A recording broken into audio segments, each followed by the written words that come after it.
Hi guys, welcome to my video where I go through pretty much all of the rhythm parts of Motorcycle Emptiness. There is a very cool video where James Dean Bradfield goes through the main riff of this quite quickly. If I can find it, I will link it down below because it's awesome. I of course will go through those parts as well, but if you want to see him do it on Richie's Thin Line Telly, which is what it was originally played on, not a Les Paul, feel free to go and watch that as well. You know, watch mine as well. Yeah, but so that's the plan basically. I've played through it. Really the first half, I'm looking at the single version rather than the album version, which is a bit longer, just to warn you. But I've basically played through the first half of the song up until there's a one chorus and the solo. And the solo I will do in a separate video. And if people want it, and if I feel like it, I might even do a little one on the outro solo / the outro as a separate video as well. But this will basically give you all the rhythm parts you need for the song. So it's a really cool song. And basically, what am I trying to say? I will run through the lesson will basically just be in the order I played it through as well. So I try and run through it in that order. I feel like I'm waffling, so we're going to start with this bend here on the 4th fret on the G string. We're going to bend that note up and down like that. So we're basically bending this B note here, okay? So we're probably aiming for a C sharp up there, but I quite like to do it a little flat rather than giving a big, but you definitely can hit that tone bend. It sounds really cool as well. And then we're going to play on the G string 2 to 4, 2 to 4. He does this in the example video a lot of different ways. That's my preference, which is 2 hammer-ons, so 2 to 4, 2 to 4, 2 hammer-ons. And that's generally how I'll play this riff through all the different places that we play this riff.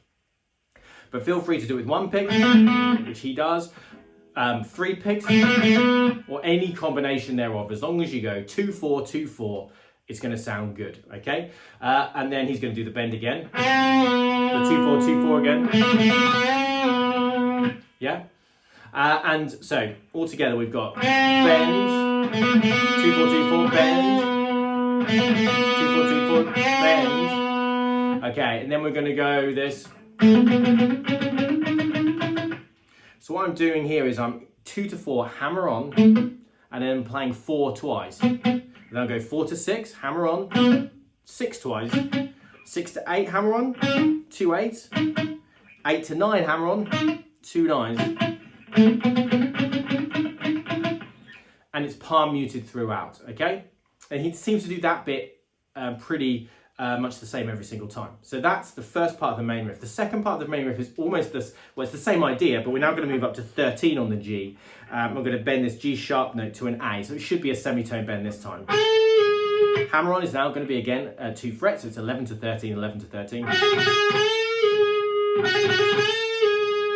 Feel free to do a big slide down. He did in his example video. I don't do that too often, but sometimes I do because I just can't help myself. And then we go into this riff again. All the same. And if you can see, hopefully you can see my picking there as I'm doing. I like to go down, down, up. That works for me. That feels very comfortable to me. Okay. That's the intro. Then we're into the verse. The verse and the chorus actually have the same chord sequence. It's going to be an E. I like to play it here. E major. I'm going to stretch my first finger back to grab this D sharp note, so it's E/D sharp. Kind of an E major 7 really, but we want it, it feels more like an E/D sharp because we're walking that note back through the E major scale. And then the third chord, C sharp minor, which is the relative minor of E, and then A major. I generally play it there, but feel free to play it there. I do. Just do whatever is your preference. So it's E/D sharp, C sharp minor, and A. Okay? Once through that sequence, and then we're going to go to the third variation of this main riff, up to 16 on the G. We're going to bend that again. It's a 12 frets up from here, so it's the same riff.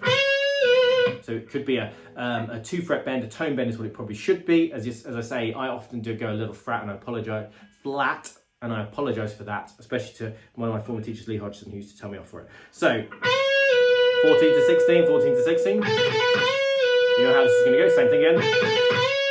After the third bend, we get this riff. Okay, pretty simple so far. Then we go back to the verse. E, it's not that simple, it's actually quite a hard song to play. And then /D sharp, C sharp minor. So this is basically like the second half of the verse now. A. And we're now going to go do the second variation of the main riff at 13. Semitone bend. And the exciting thing here is we do a different variation now of this riff. We're going to go 2, 4, 4, 6, like that. And that's going to lead us then into the bridge. C sharp minor, E. Now if we would continue playing chords, we then go to B. And then as he's singing forever, it's all just A chords, forever. Oh, my voice isn't very good, I apologise. Forever, like that. So C sharp minor, E, B, A, or C sharp minor, E, as I did it in my playthrough. I'm going to slide 10 to 12 on the B, back to 10, then 9 on the B, 9 on the G, 9 on the B, slide 10 to 12 on the B, 10 on the B, yeah, and then, so we've got this. Then I'm going to hammer 9 to 10 on the B, slide 10 to 12, back to 10 on the B, same thing again, and I just hold that A note, playing an A note over an A chord. Feel free to do that with bends rather than slides. In the tab that I've got, which is from a very old 20-year-old guitar magazine, I love my old guitar magazines, they have one time with slides and one time with bends. I often teach the slides because students find it easier to pitch it rather than the bend. The bend would be basically the same thing. I think in my playthrough, and the second time through, I do this.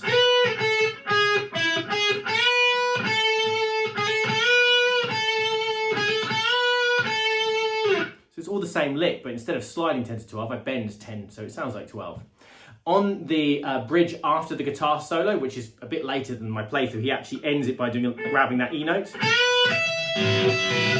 before he heads into the chorus. So feel free to have a little play around with that. So that's the lead line, that's the rhythm. We're then into the chorus. The chorus usually starts with a big slide, which is clearly an overdubbed guitar. So do it or not, it doesn't matter too much. I like to throw it in though. E / D sharp, another big slide, C sharp minor, A, repeat. The neon loneliness, motorcycle emptiness. After the first chorus, we go back and do this riff at 4.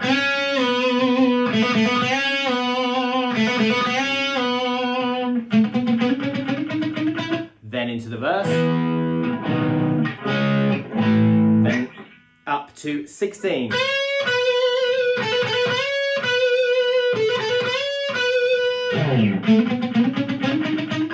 Verse 13. Semitone, remember? Whoa, bit sharp, sorry. Then this version of this riff. 2, 4, 4, 6, bridge. La, da, da, da, da, da, la, da, da, da, da, sorry. Into the chorus. Then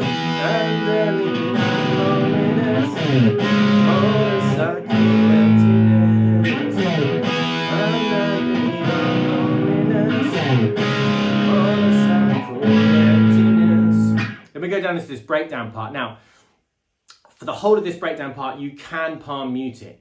I've taught this to a few different students. I generally don't teach it with the palm mute because the ones I did found it so difficult. It was really slowing them down. But feel free to palm mute this whole section if you like. A major 7, okay? It's just an A major 7 chord. That's all it is. 2, 1, 2 basically. 2 on the D, 1 on the G, 2 on the B. That's it with the palm mute, without the palm mute. So D, B, G, D, B, G, D, B. That's my sequence. B, G, D, B, G, D. Okay, feel free to slow that section down so you can write it down. It's a good idea. From there, we're going to go to the triad of B, which is 4 on the D, the G, and the B. Same picking pattern. Back to A major 7. And to B. We're now going to do a C major 7. So it's the same shape as this. Same shape, but we move up to 5 and 4. So it's 5 on the D, 4 on the G, 5 on the B. Same picking pattern. D, B, G, D, B, G, D, B. I'm then going to play a D triad, which is 7th fret on the D, the G, and the B. Same picking pattern. Then we've done the whole thing now. We go back and start playing through it again. A major 7. I'll do it palm muted so I can talk over. B. A major 7. B.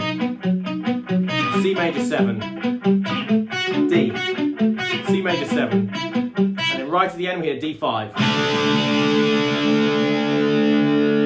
So a D5 is open D string, 2nd fret G, and 3rd fret on the B, and I deaden that high E string. Very AC/DC chord. That was the rhythm to Highway to Hell, but a different chord. Don't know why I did that. Should be there. Anyway, so that's the final part of the rhythm. Now, after that, it goes into a chorus. We've done the chorus. Then we've got the guitar solo, which, as I mentioned, is going to be a separate video. Then we come back into a verse. It's a slightly shorter version of the verse in the single version. I can't actually remember what it's like in the album version. I apologise. We go through the chord sequence, and then I think it does the high bit as normal. Then the chord sequence again, it goes to 13 as normal, but this time there's no. It goes straight to the bridge, and then there's a bridge which is just the same, except for the ending has that E string. Then it's another chorus. Then there's a solo-y bit, and then the outro is this riff again.